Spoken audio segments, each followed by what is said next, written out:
네, 지금부터는 외국인과 기관의 수급 통해서 시장의 힌트를 찾아보도록 하겠습니다. 수급의 참견 시간이고요. 오늘의 프로 참견러로 김태성 IS 본부장과 함께하겠습니다. 본부장님 어서 오세요. 네, 안녕하세요. 네, 외국인의 수급 동향 먼저 살펴볼게요. 외국인의 순매수 탑10입니다.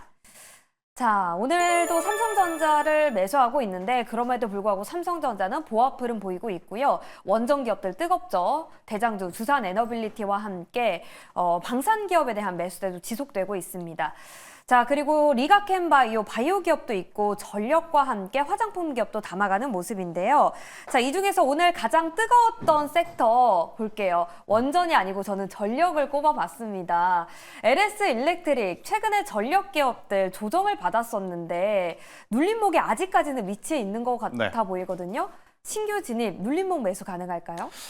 저는 LS 일렉트릭을 네. 우리가 언급을 하지만 LS 일렉트릭 포함해서 효성중공업, HD 현대일렉트릭, 그러니까 전력 설비에 대해서는 긍정적으로 좀 적극적으로 우리가 봐도 괜찮다라는 의견을 좀 드리고 싶어요. 그러니까 어제였죠. ASML에 대한 어떤 부담. 근데 오늘 아침에 마감한 미증시는 장비주들은 똑같이 조정을 받았지만 엔비디아만큼은 급반등을 하면서 AI하고는 전혀 관계없다라는 어필을 좀 했습니다. 그러다 보니까 AI 시대의 데이터 센터에 지금 가장 중요한 것은 전력을 어디서 어떻게 어떤 방법으로 이제 수급을 받을 거냐 이 부분이기 때문에 LS 일렉트릭을 포함한 전력 설비 같은 경우에는 여전히 우리가 관심권역에 두고 가장 좀 강하게 드라이브를 좀 해야 되는 섹터가 아닌가라는 생각이 들고 있고요. 일단 이 업종과 이 기업이 데이터 센터 AI 제외하고도 여러 인프라 투자하고도 밀접하게 지금 연관이 있습니다. 미국도 지금 미대선을 앞두고 경기 부양에 대한 이야기가 나올 수 있고 중국은 지금 그야말로 경기 부양을 해야지만 미국과 싸울 때 싸우더라도 좀 체력을 갖춰갈 수 있는 그런 상황이다 보니 이런 여러 가지 뉴스가 전력 설비에는 지금 악재가 아닌 호재로 작용할 가능성이 높기에 저는 LS 일렉트릭의 지금의 조정은 당연히 이용을 해야 되는 그런 구간이다. 그런데 이제 투자자들마다 고민이 있을 겁니다. 대장은 HD 현대 일렉트릭인데 그리고 상승 탄력은 효성중공업인데 LS 일렉트릭도 괜찮을까라고 생각을 하시는데요. HD 현대 일렉과 효성중공업 같은 경우에는 고압 대형 변압기 쪽에 이제 집중이 되어 있고 LS 일렉트릭 같은 경우에는 이제 송전망에 조금 더 이제 특화되어 있는 상황이기 때문에 시차는 조금 나겠지만 그래도 결국엔 변압기가 나가는 만큼 송전망까지는 충분히 같이 따라갈 가능성이 높기에 지금의 조정은 저는 이용해 볼 만하다라는 의견 드려보도록 하겠습니다. 네, 일단 오늘장에서는 오르고 있지만 원전에 비해서는 더 눌림목에 그렇죠. 위치해 있다. 그전 주가에 비해서 그러한 자리이기 때문에 신규 매수가 가능하다라는 의견이었습니다. 자, 다음은 코스맥스 질문을 드려볼게요. 이제 실적 시즌이잖아요. 네. 화장품 기업들 실적도 좋을 걸로 좀 예상이 되는데 그렇죠. 그러면 최근의 조정 매수의 기회로 삼아봐도 될까요? 고민이 가장 많이 되는 섹터가 저는 개인적으로 왜죠? 화장품입니다. 네. 워낙 지난해 3분기부터 올해 상반기 내내 네. 정말 끝없이 달려온 기업들이 많죠. 그런데 이제 올해 2분기까지 정말 이 정점에 서 있었던 이제 실리콘2가 여러 가지 수출 데이터는 여전히 우상향으로 나오는데 속도감이 조금은 떨어졌다라는 이유로 추가 상승에 제한이 좀 나오는 모습들이 있었어요. 그러다 보니까 코스맥스를 포함한 이등주라고 볼 수 있는 화장품 기업들도 상승은 하되 그 상승에 대한 어떤 리미티드가 좀 정해져 있을 가능성이 저는 높지 않을까라는 개인적인 생각을 좀 하고 있어서 코스맥스 담는 데는 이견은 없습니다. 하지만 목표가를 너무 길게 보시는 것은 다소 위험할 수 있지 않을까라는 생각이 들고 있고 오히려 하반기 넘어오면서 화장품 쪽보다는 피부 미용 의료기기 쪽이 조금 더 좋은 모습을 보이는 것 같아요. 네. 클래시스, 비올이 대표적일 수 있을 것 같고 여기에 조금 더 확장을 해서 해석을 하면 아무래도 이제 톡신 쪽, 휴젤, 메디톡스 그리고 이제 대용제약 이쪽을 이제 매기세가 상대적으로 더 좋은 모습을 보일 가능성이 높아서요. 화장품 쪽 관심은 있게 보시되 너무 욕심을 과거에 좀 영광을 생각을 하시면서 과감하게 베팅을 할 때는 아니지 않겠는가라는 의견을 조심스럽게 드려보도록 하겠습니다. 그럼 호실적이 예상이 되지만 화장품 실적을 볼 때는 저희는 실적 자체뿐만이 아니라 좀 상승률이 얼만큼 그렇죠. 가속화되는지를 더 눈여겨볼 필요가 있겠네요. 네, 일단 YY도 중요하겠지만 네. QOQ가 더 중요할 것 같습니다. 네. 숫자는 성장하겠으나 전년, 그러니까 1분기에서 2분기만큼, 2분기에서 3분기만큼, 또 3분기에서 4분기 이런 어떤 QOQ 대비의 속도를 조금은 체크를 해볼 필요는 있다는 의견을 드리겠습니다. 네, YOY보다는 QOQ 네. 증가율에 더 집중해서 보시면 좋을 것 같습니다. 그리고 미용기기 보톡스 관련주를 더 눈여겨보시면 좋을 것 같습니다. 자, 그럼 이 중에서 본부장님의 탑픽을 하나 꼽아볼게요. 어떤 기업일까요? 오늘은 뭐 돌고 네. 돌고 돌아 결국 원전 이야기를 안 할 수는 없을 것 같습니다. 네. 그래서 외국인들이 지금 픽하고 있는 쪽에서는 두산 에너빌리티를 저는 뽑아보도록 하겠고요. 네. 아마 많은 분들이 지금 원전 쪽은 이게 가장 궁금할 겁니다. 네. 뭐가 가장 좋은 기업이냐 이것보다 네, 그래서 지금 사야 되냐 그쵸. 아니면 네. 지금 말아야 되냐라고 좀 고민을 하실 것 같은데 저는 두산 에너빌리티 같은 경우에는 뭐 지금도 늦지 않았다라는 의견과 함께 단기적으로 보시기보다는 조금 길게 보실 필요는 있다는 의견 드려보도록 하겠습니다. 네, 두산 에너빌리티 좀 장기적으로 지켜보도록 네. 하겠습니다. 계속해서 기관의 순매수 기업도 살펴보시죠. 기관은 어떤 기업을 현 시점에서 가장 많이 담고 있을까요?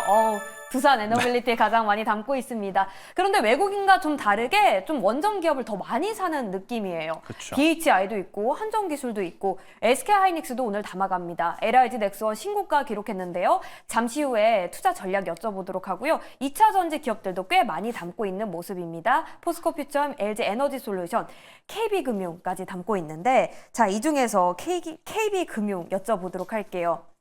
미국에서 금융주 후실적이 계속되고 있고 KB금융도 후실적이 기대될 텐데 네.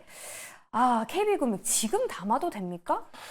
저는 오히려 3분기 실적 네. 발표 보고 나서 네. 세론 뉴스가 나올 가능성도 높다 생각이 듭니다. 네. 왜냐하면 KB금융과 지금 하나금융 같은 경우에는 지금 두 기업 모두 이번 밸류업 지수의 가장 주인공일 줄 알았으나 주인공에서 빠져버린 기업이지 않습니까? 네. 그러면서 조정이 나왔지만 그 조정을 호실적이라든지 강력한 주주환원 정책을 발표할 가능성이 높다라는 이야기로 빠르게 이제 회복한 기업이기도 한데요. 저는 주주환원 정책이 우리 눈높이에 과연 맞춰줄까라는 의구심을 좀 가지고 있는 투자자로서는 지금 가지고 있는 지금 흘러가고 있는 흐름은 보유자분들의 영역이 아닐까라는 생각이 들고 있고 오히려 만약 난 지금이라도 밸류업 지수 혹은 은행주, 금융주 즉 금리 인하기에 또 이쪽에 대한 관심도가 미국에서도 강하게 불어오고 있는데 하나쯤은 포트에 넣고 싶으시다 라시는 분들은 저는 KB금융, 하나금융의 3분기 실적 발표 이후에 변동성을 좀 보시면서 들어가자.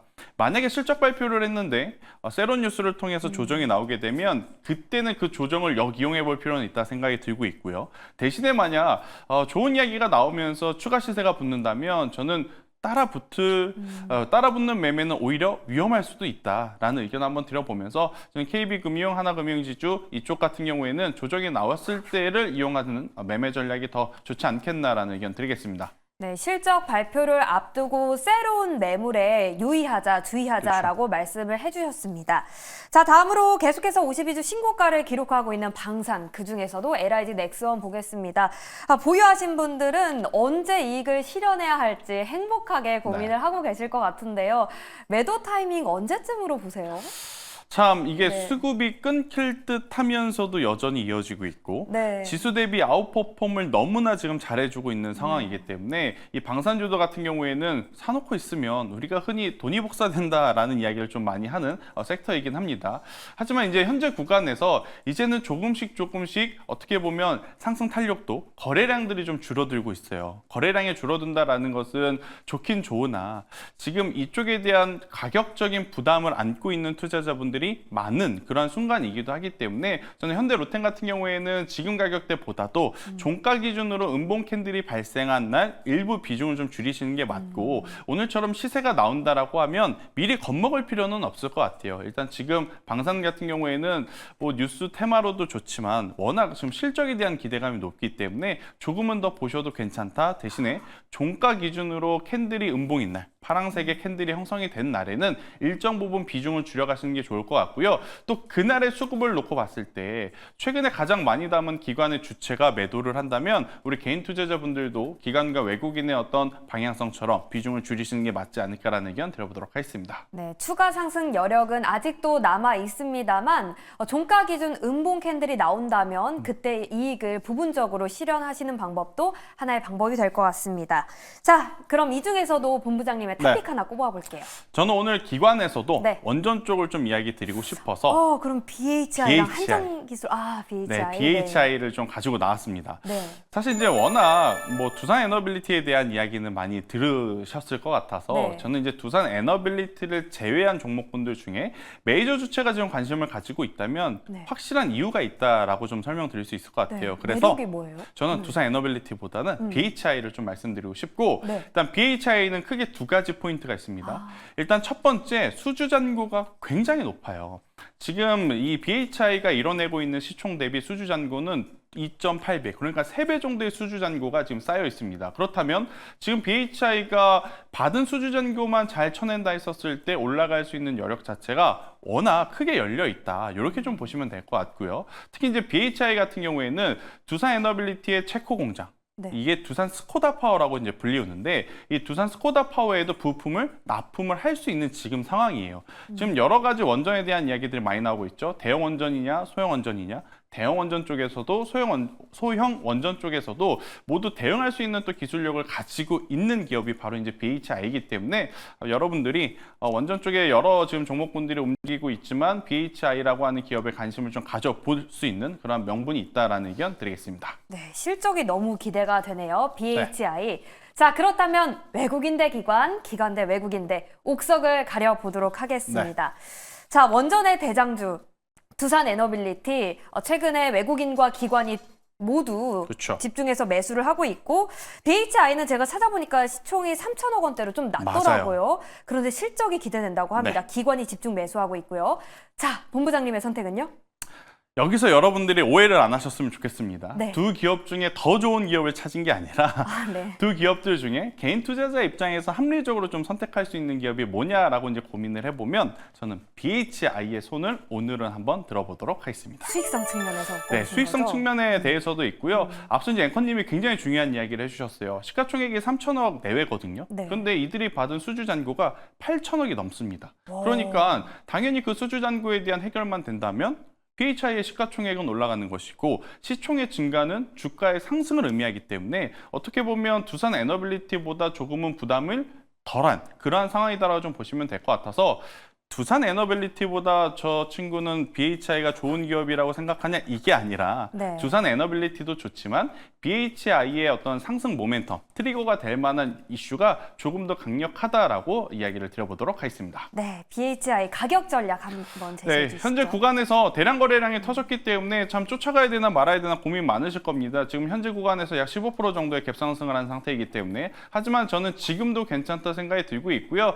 현 구간에서 8,500원이라는 가격대 밑으로만 조정 나오지 않는다면 추가적으로 상승 시에 1차적으로는 12,000원, 이 12,000원이라는 가격대가 돌파하게 된다면 저는 13,000원 그 이상도 보셔도 괜찮지 않을까라는 의견 드리도록 하겠습니다. 네, BH 목표가 12,000원 달성 기대해 보겠습니다. 이렇게 오늘은 김태성 본부장님과 함께 수급을 참견해 봤습니다. 오늘 말씀 고맙습니다.